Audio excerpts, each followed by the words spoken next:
Bismillahirrahmanirrahim. Assalamualaikum warahmatullahi wabarakatuh.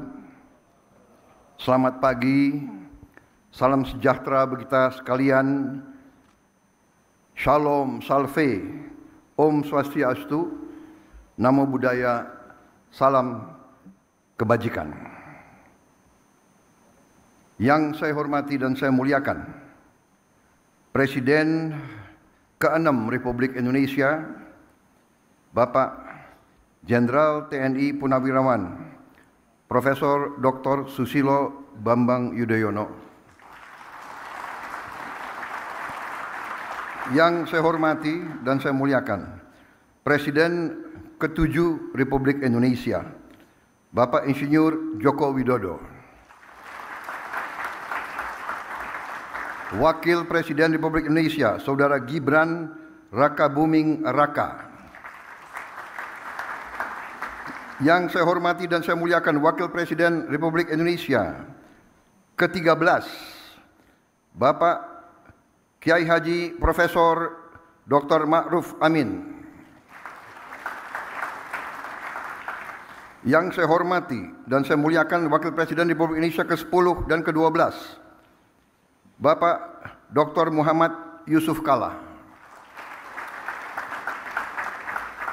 Yang saya hormati, Wakil Presiden Republik Indonesia ke-11, Bapak Profesor Dr. Budiono. Ketua Majelis Permusyawaratan Rakyat Republik Indonesia, Saudara Ahmad Muzani, beserta para Wakil Ketua MPR.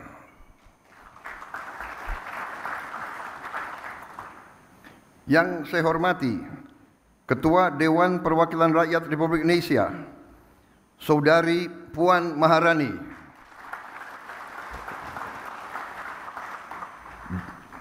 Dan para Wakil Ketua DPR RI yang hadir, serta para pimpinan dan anggota Dewan Perwakilan Rakyat Republik Indonesia Komisi 6 dan Komisi 11.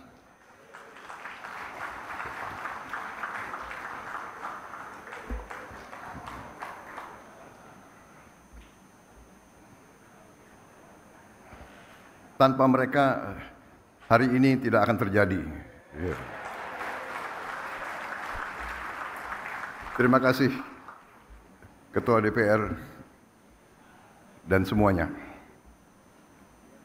Ketua DPD Dewan Perwakilan Daerah Republik Indonesia, Saudara Sultan Najamuddin, beserta para Wakil Ketua DPD, para pimpinan lembaga tinggi negara yang hadir, para menteri koordinator, para menteri, kepala badan, Kabinet Merah Putih, Ketua Dewan Ekonomi Nasional, Jaksa Agung, Kepala BIN, Panglima TNI, Kapolri, dan para wakil menteri, serta seluruh anggota Kabinet Merah Putih yang hadir. Juga para ketua umum partai politik, Ketua Umum Partai Golongan Karya, Saudara Bahlil Lahadalia. Ketua Umum Partai Demokrat, Saudara Agus Harimurti Yudhoyono. Ketua Umum Partai Amanat Nasional, Saudara Zulkifli Hasan. Ketua Umum Partai Kebangkitan Bangsa, Saudara Muhaimin Iskandar. Ketua Umum Partai Nasdem, Saudara Surya Paloh, berhalangan karena sedang berada di luar negeri. Presiden PKS, Saudara Ahmad Saiku, juga berada di luar kota. Ketua Umum Partai Gelora, Saudara Anies Mata. Ketua Umum Partai Persatuan Pembangunan, Saudara Mardiono. Ketua Umum Partai Gerindra, saya sendiri.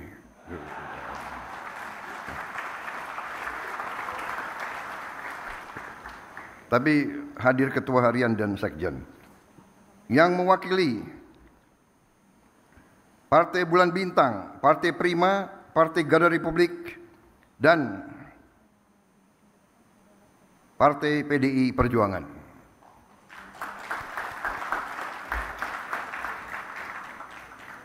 Hadir juga di sini senior kita, tokoh ekonomi Indonesia, Bapak Profesor Dr. Emil Salim.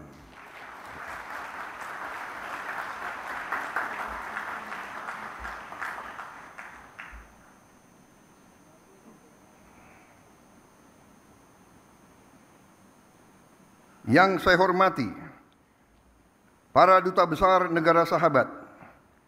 Hadir di sini 65 duta besar negara sahabat. Dan 32 perwakilan juga negara-negara sahabat yang hadir.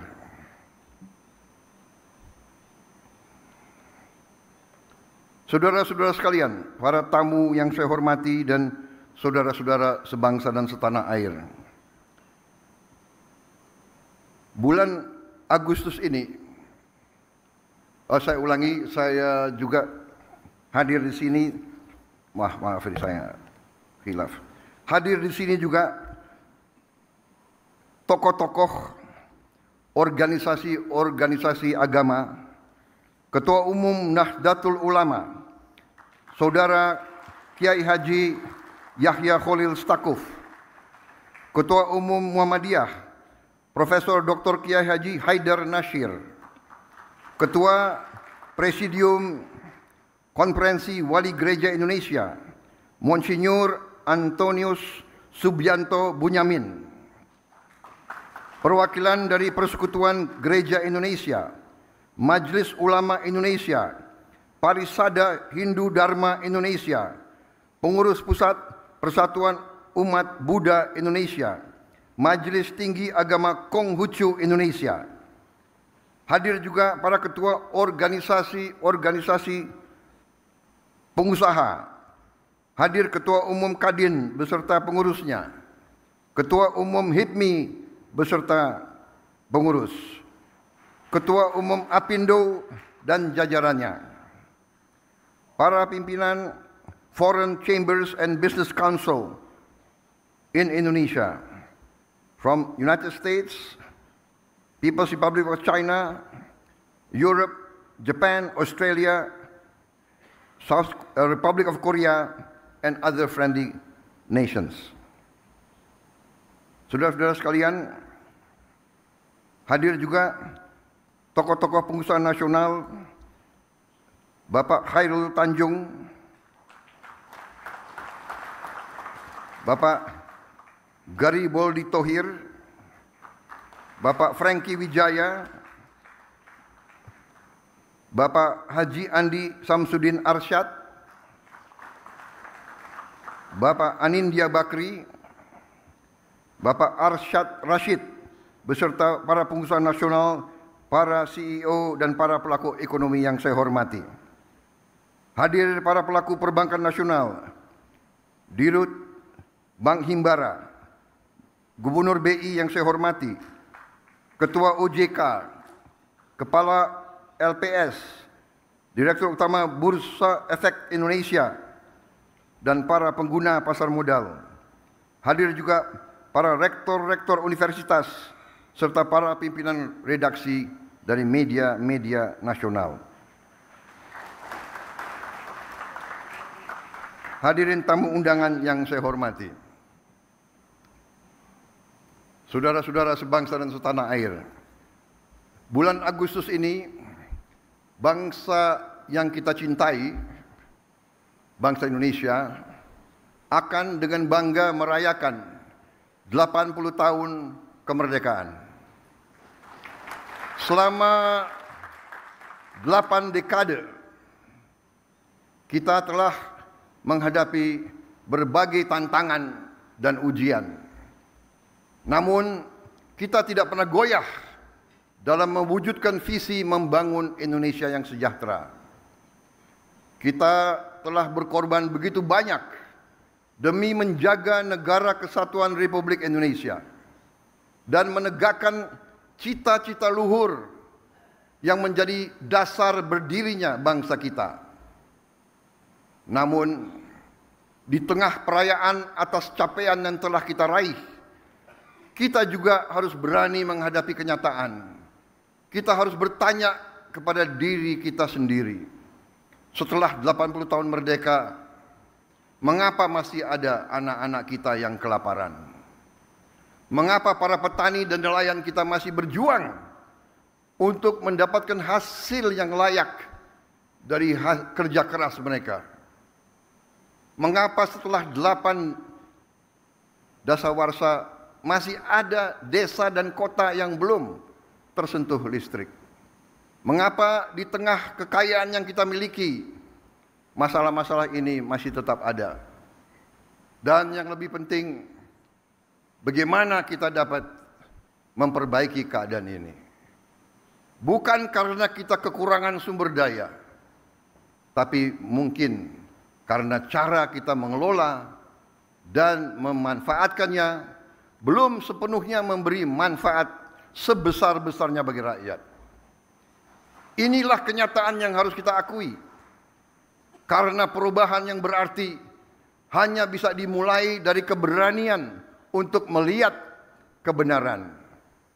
Keberanian untuk melihat kekurangan-kekurangan kita.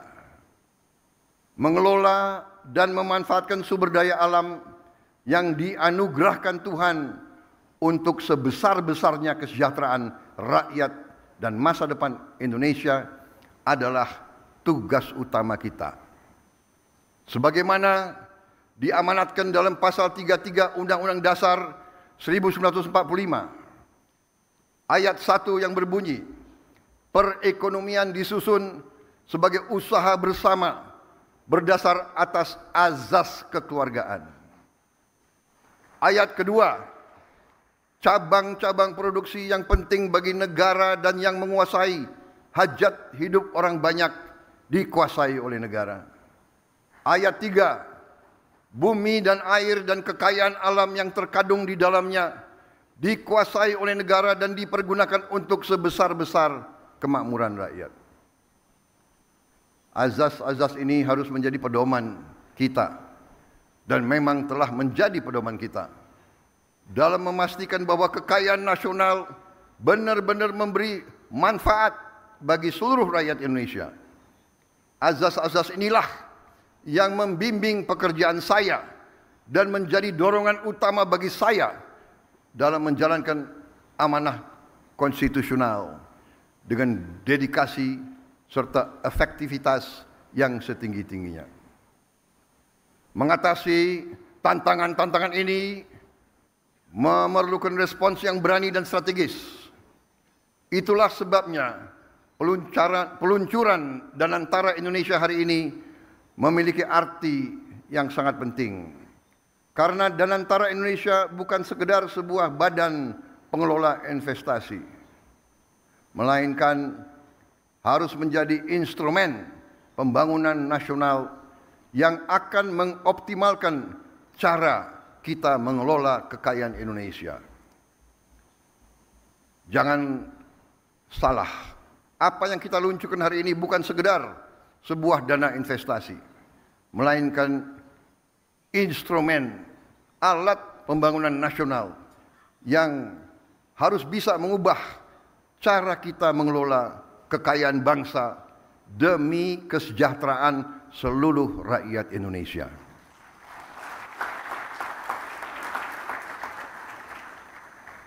Kita telah membuktikan komitmen dalam mengelola kekayaan negara dengan disiplin keuangan yang ketat dan tata kelola yang bertanggung jawab. Dalam 100 hari pertama pemerintah yang saya pimpin, kami berhasil mengamankan lebih dari 300 triliun rupiah, hampir 20 miliar dolar dalam bentuk tabungan negara, dana yang sebelumnya terhambat oleh inefisiensi, korupsi, dan belanja-belanja yang kurang tepat sasaran. Kini dana tersebut akan dialokasikan untuk dikelola oleh Danantara Indonesia, diinvestasikan dalam 20 atau lebih proyek-proyek nasional sebagai bagian dari industrialisasi kita dan hilirisasi kita. Proyek-proyek yang berdampak tinggi, yang akan menciptakan nilai tambah yang signifikan untuk bangsa kita, menciptakan manfaat nyata, lapangan kerja yang bermutu, dan kemakmuran yang berjangka panjang bagi masyarakat Indonesia. Kita tidak mau lagi menjual sumber alam kita murah. Kita tidak mau jadi sumber raw material bagi bangsa lain. Kita bertekad ingin menjadi negara maju. We have already proven our commitment to managing Indonesia's wealth and assets with very careful financial discipline and responsible governance. In our first 100 days, my administration secured over $20 billion in savings, funds that were once trapped in inefficiency, corruption, misallocation, but will now be channeled into 20 high-impact national projects, creating real long-term benefits for our people. Saya bersama pemerintah yang saya pimpin didukung oleh koalisi yang solid, bertekad keras untuk membangun suatu pemerintahan yang bersih, yang bebas dari korupsi. Saya akan melawan korupsi dengan sekeras-kerasnya dan dengan segala tenaga dan upaya yang bisa saya kerahkan tanpa pandang bulu.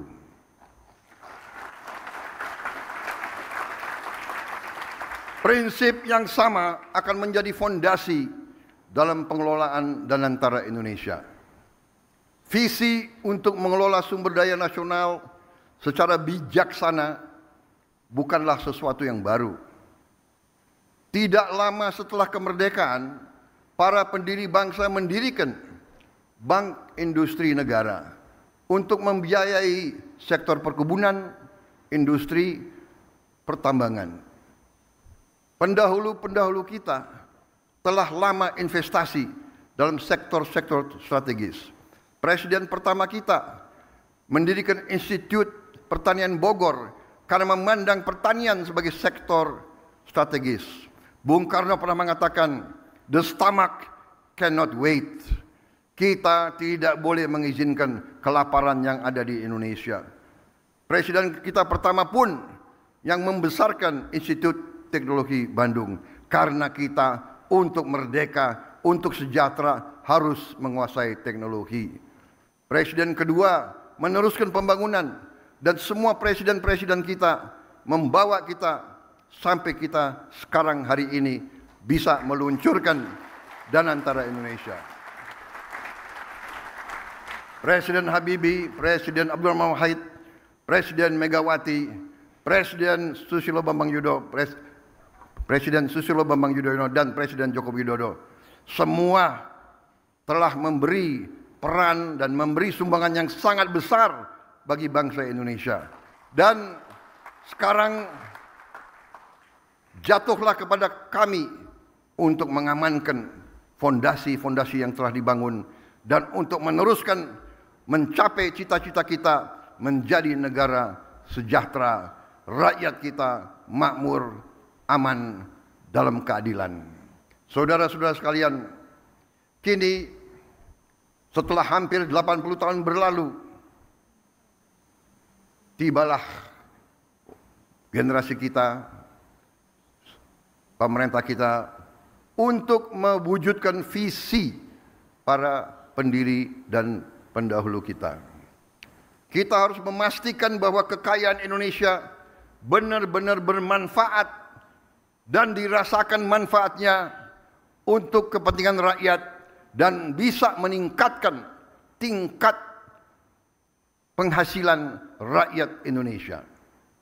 Saya memahami bahwa banyak pertanyaan tentang Danantara Indonesia. Mungkin ada yang ragu-ragu apakah ini bisa berhasil atau tidak. Hal ini adalah wajar karena inisiatif ini belum pernah ada sebelumnya. Namun hari ini seluruh rakyat Indonesia patut berbangga karena dengan total aset lebih dari 900 miliar dolar Amerika, Danantara Indonesia akan menjadi salah satu dana kekayaan atau sovereign wealth fund negara terbesar di dunia.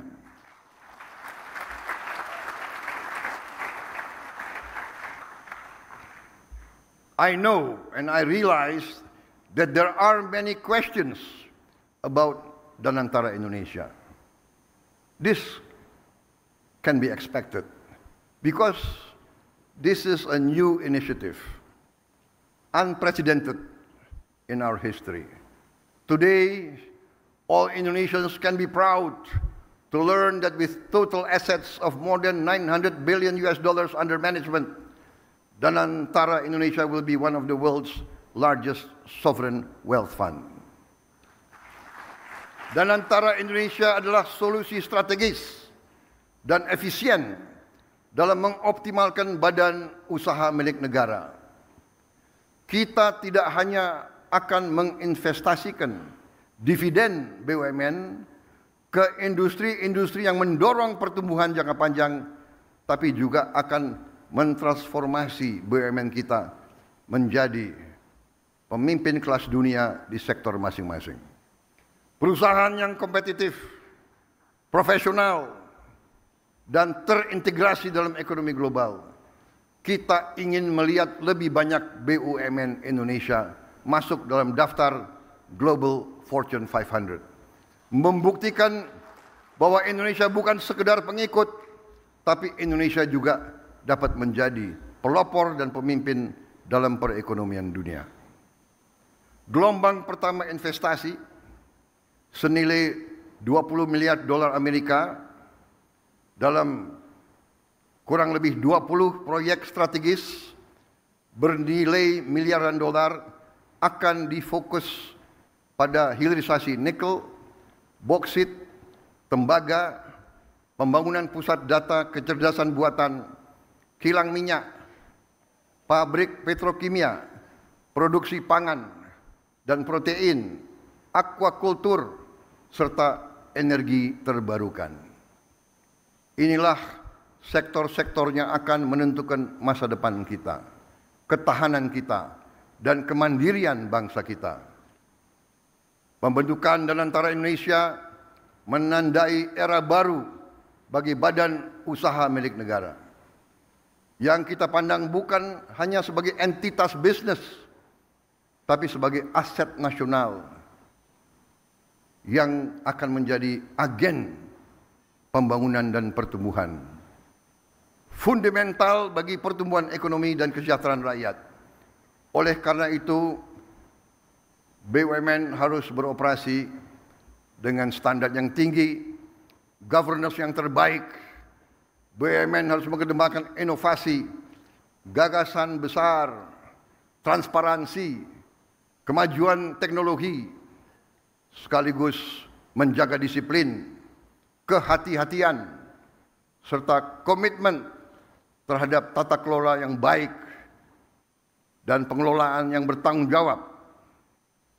Kolaborasi antara Danantara Indonesia, BUMN, dan mitra sektor swasta, dan UMKM serta koperasi akan menjadi kunci dalam memaksimalkan peran mereka dalam pembangunan nasional.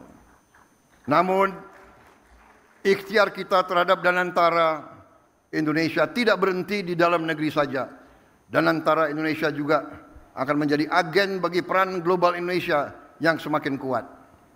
Melalui inisiatif ini kita akan menjalin kemitraan strategis dalam energi terbarukan, infrastruktur, pendidikan, dan menempatkan Indonesia sebagai pemain utama di tingkat global serta berkontribusi bagi kesejahteraan dan stabilitas regional dan dunia. Para tamu undangan yang saya hormati, para duta besar, para tokoh-tokoh bangsa yang hadir di sini, para pemimpin-pemimpin dari semua kalangan dan semua sektor. Dan antara Indonesia menyampaikan kepada dunia bahwa kita siap untuk bekerja sama. Indonesia sends a clear message to our friends and our partners worldwide. Indonesia is open for collaboration, open for business, open for investment, and open for shared prosperity.